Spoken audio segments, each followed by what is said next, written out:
साथ न छोड़ी हो ना दिल तोरी हो, कुछ दिन बाजी नगी हमार हो।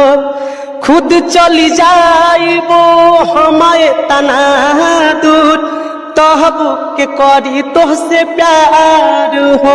छोट न कर मन बढ़ल दिल के धड़कन, छोट न कर मन बढ़ल दिल के धड़कन। आरोत बापया तारी बात रे पगली हम सच कहिले, हमारा दिल के बीमारी। साथ न छोड़ी हो ना दिल तोरी हो, कुछ दिन बाजी नगी हमार हो।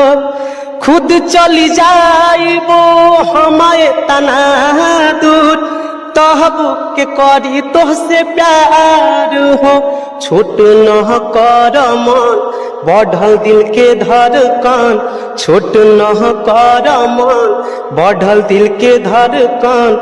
आरोत बापया तारी बात रे पगली हम सच कहिले, हमारा दिल के बीमारी। साथ न छोड़ी हो ना दिल तोरी हो, कुछ दिन बाजी नगी हमार हो।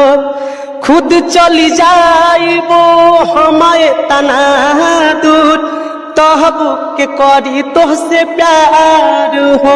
छोट न कर मन बढ़ल दिल के धड़कन, छोट न कर मन बढ़ल दिल के धड़कन।